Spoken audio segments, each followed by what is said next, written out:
I felt it many, many times since I took over birthday, in fact, even before. But as Mandela said, it's not a question of not having fear. That it's normal to be fearful. What distinguishes you, I think, is and really shows that you have courage is when you overcome that fear. So all it is requiring you to change how you think and how you feel. And what I can tell you is that it is something that comes from within. It is something that you will have to feel for yourself. And you will. And you will feel it because you will know that you're not alone. People in Malaysia who came for the birthday rally, I can tell you, the range of people who came from young to old, there was no issue of gender. They all came and they overcame fear. I don't like tear gas. I don't like pain. I don't like, but we all still went to the birthday rally. I faced tear gas. I was tear gas. And it was important, particularly in 2011, when the number of people who came out, it was an important expression that intimidation will not work anymore.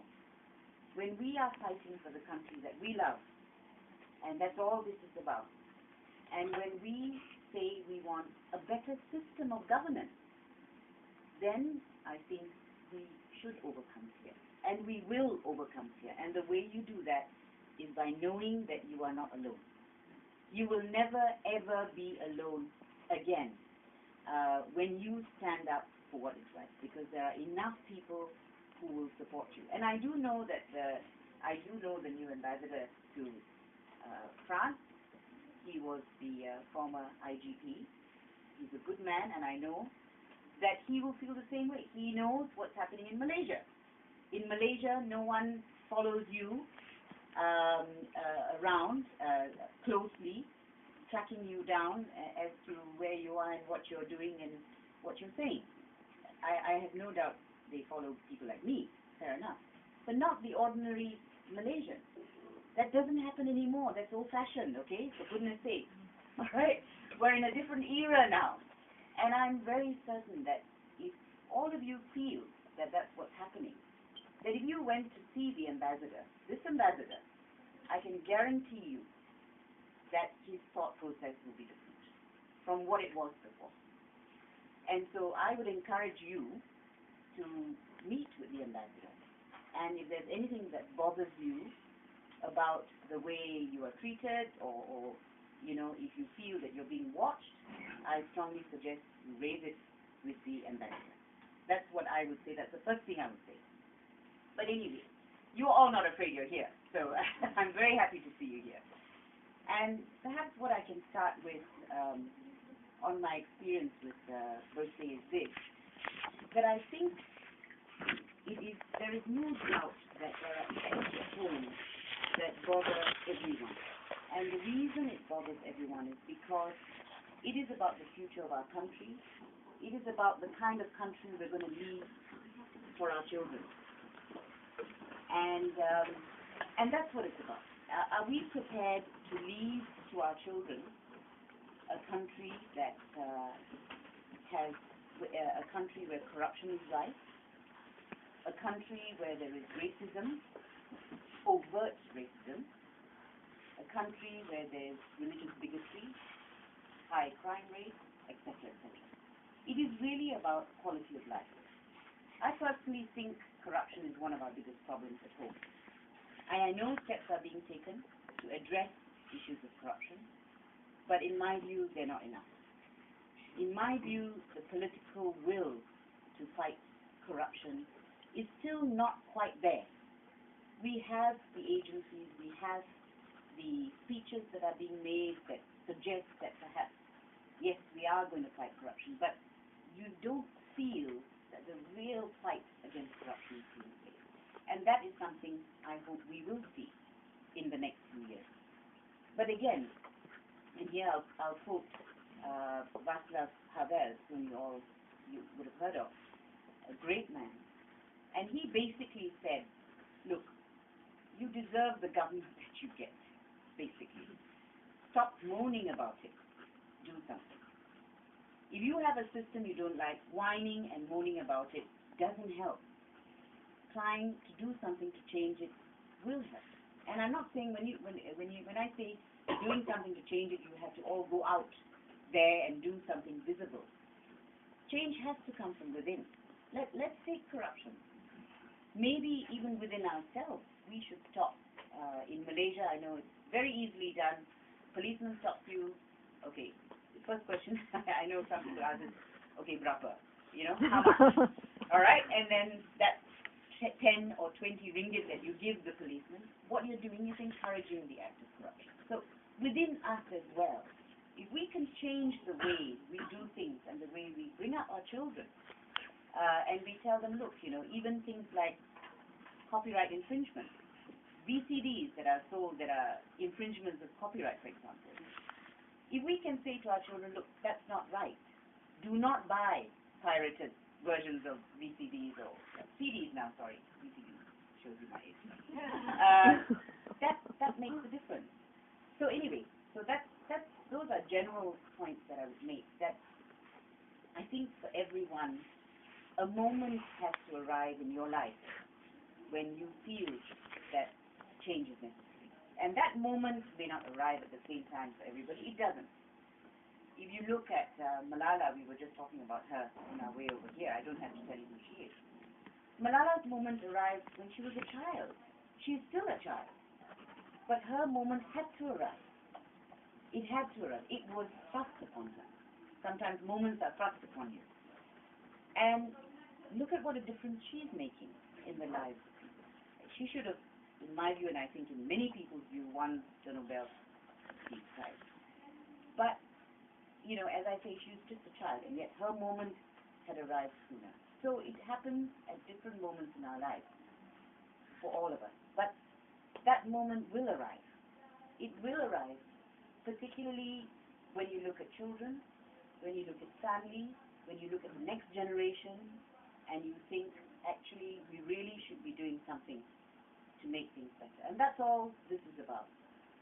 Where birthday is concerned, what I will say is that, I mean, it's been my honor. It's, I said to Karis, it's something I'm very proud of. Just introduce me as co-chairperson of birthday, and that's enough for me. And the reason why birthday has moved me and moved so many people is that it truly is a movement of the people, for the people, by the people, okay? But certainly of the people. And it started out as a political movement, a movement started by the opposition together with civil society. When I took over, it was just civil society. I said, look, I'm not, it's got to be non-partisan, so I will not be part of it if political parties are still part of it. So therefore, it became entirely a civil society movement. And that's what actually brought out so many people, because everybody felt they could relate to it. That it was neither opposition nor government, it was just people who wanted change. And I know I've been asked this question many, many times. Are we pro-opposition? Well, let me answer it this way. The opposition started the movement for free and fair elections. We are not pro anyone, okay? We are pro clean and fair elections. But the opposition is pro us. The opposition supports us. And one shouldn't die of shock by that, because the opposition feels they have been hard done by the electoral process. So of course they would support the movement. So it isn't, we don't support, I mean, I certainly don't want Pakatan Raya in government for 50 years either. I think it is good for the country if there are changes. I think it strengthens democracy in the country if you have a choice. Because what you then have is multi-party democracy. That is our aim. That is the aim of birthday. To have multi-party democracy, to give people choices. Because when you don't have a choice, the power is not in your hands. But when you have a choice, when you can change, when the government can change, it means the power is where it belongs, with the people. Because it means your vote counts. And your vote has to count. Otherwise, why do we have elections, for goodness sake? We are not having elections to keep the same party there forever. That's not the purpose. You may as well not have elections. When you have elections, it's about giving people choices. That's the aim of elections. And there's nothing sacrilegious or wrong in feeling that you want change. So that's why Versailles is doing what it's doing. And I think it has done it effectively to this extent. The biggest achievement of Versailles is that we have raised the awareness of the people of Malaysia and people living outside Malaysia as to the importance of electoral reform. We didn't bring out nearly 200,000 people on the street on a whim.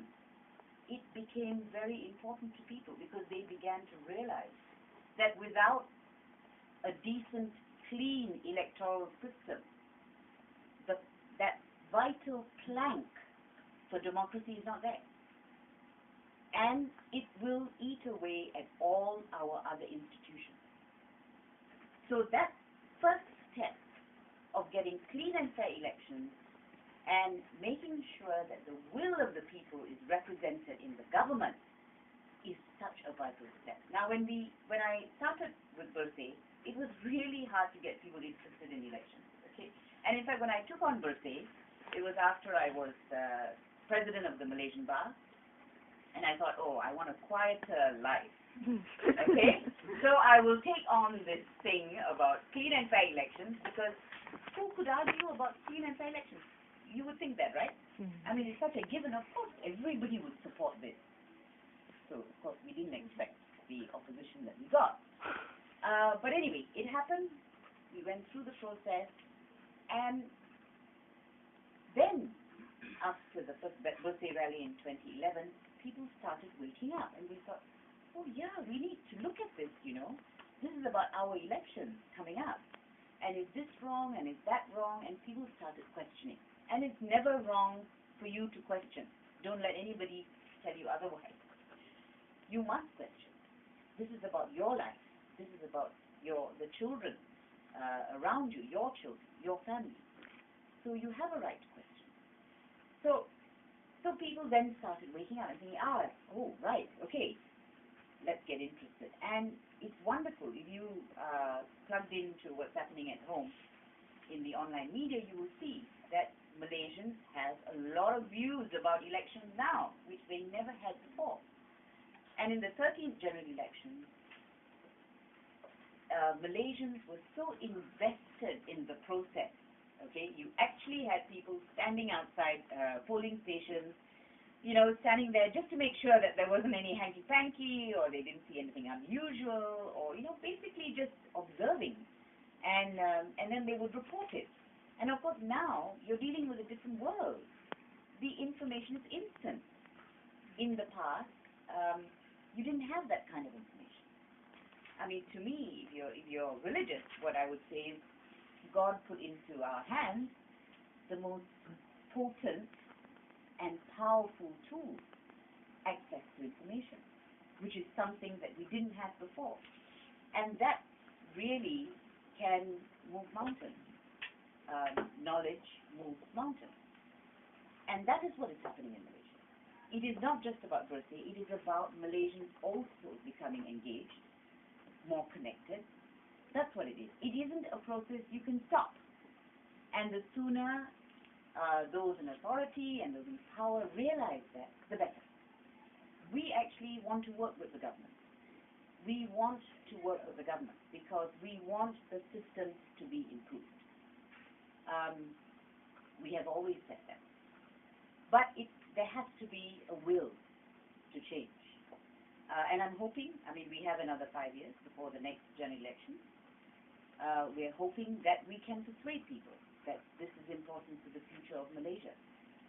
That at the end of the day, if you win by fraudulent elections, you have a problem with legitimacy, your own legitimacy.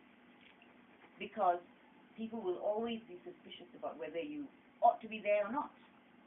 But if you have clean and fair elections, and you win through clean and fair elections, that's where you will have your legitimacy. So that's what important to us too. Now, post GE13, I know that a lot of people were disappointed because a lot of people felt there would be change. We were disappointed because we don't think the elections were run the way it ought to have been done. There are many allegations of fraud, etc. I will deal with that in a minute, but really, at the end of the day, there was disappointment. But you know what? Change takes time. You can be disappointed for a little while. You can take a break. You can take a breather. But the fight for change can never stop because it's already begun. It's begun because we have already changed. Malaysians are different. And I'm sorry, you can't treat us like kids anymore, number one. And I'm sorry you can't talk to us as if we're brainless and stupid and give us stupid excuses for things. You can't. It's like children. You can't even talk to your own kids. You will know that. Those who have kids will know. You cannot insult their intelligence. They are really, they know, some of them will, because they're so connected and because they're learning at school, you have to give them explanations that appeal to them here and here, in their heart and in their mind. If you're not appealing to their hearts and their minds, you're not getting anywhere. And I think the leadership, you know, all round, I'm not just talking about the government, I'm talking about even opposition and so on, they all have to wake up to the fact that Malaysians are different. So what should be done before the next general election? And I say this for all parties, opposition as well as the government. They need to find out why they lost where they lost. They need to find out why what they're saying or doing is not appealing to the masses. And I leave aside the question of clean and fair elections just for a minute, okay? Because I have my views about the election, whether it was clean and fair. I don't think they were, all right? But that issue we have now set up, or we had set up a people's tribunal for Bersih, where we invited people, a couple of people from overseas, very distinguished people actually, a former deputy election commissioner from Indonesia.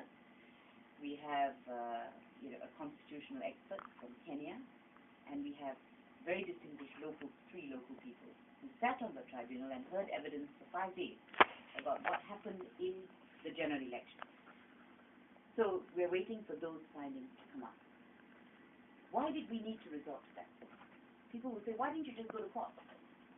Well, people did go to court. They did go to court and they filed petitions, but almost every single petition was dismissed on a technical ground. So the merits of the case, or the facts of the case, were never heard. So you may have all these allegations of fraud, etc., etc. Unfortunately, it never saw the light of day in the court. But at the moment, the matter is on appeal in the federal court. You never know. If any of them get overturned, it may come back down. The courts may hear that evidence. We don't know. But the point is, people felt that they had nowhere to go to express how they felt. There was no one listening. And I remember one of the pieces of evidence that came out in the tribunal was about this lady whose son was murdered in Tapa. Someone from Tapa. And at least she could say this at this tribunal, and she said, look, I think it's connected with the elections, but I've been seeing the police, I've been seeing X, I've been seeing Y, nothing is happening. At least she felt there was somewhere she could present her side of the story. And that was important to her. It's a little bit like the Truth and Reconciliation Commission type of proceeding. So this is a people's tribunal. People's tribunal happens in other jurisdictions. It happens in places where it is necessary to go into facts and where the people feel that they have no other avenue in which to express their views. That's when it happens. And I'm hoping that with this process, this people's tribunal, this ascertaining of the truth, that will help in improving the system at home. Because unless we have the truth, because what we have now is a lot of information on the net, you don't know half of whether that is true or not true, but you will, by this process, arrive at the truth, somewhat. And we can use that truth to improve the system at home. And that's all we want. And that is something we hope the government understands, that at the end of the day, all we want is to have a better system for the election. That's per se. And apart from the system for the elections, a better system all round. We want a better system to fight corruption. We want a better system to fight crime. That's all we want. And to say to people who just want that you're a troublemaker, doesn't work anymore. It won't work. Sorry. It doesn't work in this day and age. To tell us that by wanting a cleaner system, we are anti-government or we're anti-anything, doesn't work anymore. So, I would say that it is in everyone's interest, for all the leaders, and I'm not just talking about the government, I'm talking about opposition, I'm talking about everybody, to work with civil society, to work with us, and to hear us out. Hear us out, because all we want is for the system to improve. But there is always, and I will end with this, there is always a problem. Because the government has been in power for more than 60 years, it is not easy to change mindset. But they have changed. For example, Peaceful Assembly Act was introduced, which was a good thing. I don't agree with all of it, because it stopped street protests. For me, that's a big problem for me. But the way in which they handle peaceful assemblies now is much better. You can ask the President Ambassador, because he was responsible, he was there when the change took place. He was there when the change in relation to the Peaceful Assembly Act took place. He knows how birthday rallies were treated. He also knows how rallies are treated now. Much better. So there's a transition. Even the police are transitioning. Which is why I think this ambassador is in the best place to tell you what's happening in Malaysia now. That really, you don't have to be afraid of saying how you feel. It can never be wrong. I think those who are French should be very surprised I'm even making this statement, because, you know, what can be wrong about expressing your views? That should be the rate. Of course that's the rate. That should be the rate. And we need to assert that. And never be afraid to assert it, because you are never alone. You have and as I say, see the ambassador, because he will tell you how we're transitioning. He will be able to tell you how the country is transitioning. And that's where you should get your confidence. And get your confidence from the fact that people at home are no longer afraid. Well, some still are, but many people are no longer afraid of expressing their views. Because at the end of the day, look, how long are our lives? I'm 57 already, okay? It's worth fighting for. As simple as that. Thank you. So, I guess we'll take questions from the floor. Does anybody have a question? Yes. I'd just like to know how do you position yourself in this regard, and how do you position birthday? Okay. All right. I'm stepping down from birthday, actually, because I believe in rejuvenation. I don't believe people should be staying in power forever. So consistent with that, I will be stepping down at the end of November. We are having new elections. But I will always be a part of birthday, because, you know, you don't have to, there's no membership for birthday, you just support its cause. And I see birthday as to me, it's one of the most interesting organizations or interesting movements, which is why I don't think anyone can underestimate it. And they make a mistake when they underestimate birthday. But it is organic. I mean, the way it has grown, it's literally ground up. Okay, it's not top down, which is why I don't think the leadership matters. Because I think birthday has a life of its own. And because the message is so simple, right? Clean and fair elections, clean system, democracy. That's what's so attractive. And I think the future of Bursi is very, very bright. It'll be there for a long, long time because it came at the right moment. It's only growing bigger. It's not growing smaller. It's not going away. The sooner everybody realizes it's not going away, the better for them. So the future, I think, for Bursi is not just going to be about clean and fair elections. And I think the next general elections is really critical, which is why I think Bursi is so critical. The next general elections, we need to ensure it is clean and fair, absolutely clean and fair. So for me, the next agenda for Bursi is the 14th general election. And en route to that is this question of redelineation. Because the redelineation exercise, the drawing of the boundaries, is one of the biggest problems in the elections. And it's not just confined to Malaysia. Gerrymandering is something that happens everywhere around the world. It's particularly bad in Malaysia, though, because if you look at the election results, although the popular vote was not won by Barisan Nasional, they got about 49%, they won 133 seats. So popular vote, 49%, 133 seats, translates to 133 seats. Popular vote won by Pakatan, just over 50%, translated to 89 seats.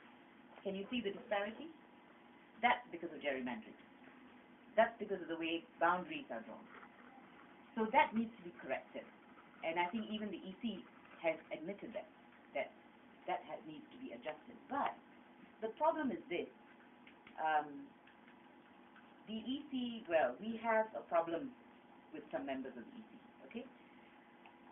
That they are going ahead to redraw the boundaries, and they're doing it based on the 13th general elections electoral roll. And the problem with that electoral roll is that it's flawed. That's what we think. So we need to actually keep an eye on that process, which is happening right now. So the work starts now. Sorry, it never ended. Okay.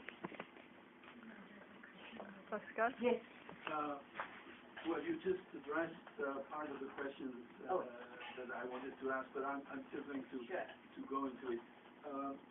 Fair and free elections are, I agree, essential to have the majority of the people organizing the society, following their will. But there are many ways that you can have elections without frauds, which may be free and fair, and which are not democratic. For example, well, you talked about gerrymandering, but look at England. England is supposed to be a democracy, but a party with 51% of the votes can have 100% of seats. In France, you elect a president before electing a parliament, and the parliament has little power. So I may surprise you, but I don't consider France as a democracy. It's a sort of electoral monarchy, which is not really a democracy. So my question is has Bursi some definition of the sort of election system that they favor, which would ensure that the majority of the people get their fair share of power? Yes, with proper representation of minorities as well, of course. Absolutely. Which is part of that process. But yes, you make a very good point. I think all over the world, people are realizing the electoral systems that they have, even if they're clean and fair elections, may not actually represent the will of the majority. So I think there is, even in the UK, I think they're studying new systems. And we have suggested that they study a new system for Malaysia as well. And what we think is a good idea is the first past the post system with proportional representation. So it's a mixed system that we are suggesting because we think that's best. But you see, even before we come to changing the system, there needs to be integrity within the existing system. And that's what we are concerned about, because we don't want the same people who are perpetuating fraud to be drawing up a new system, because it doesn't help. So our primary aim would be first now to ensure clean and fair elections.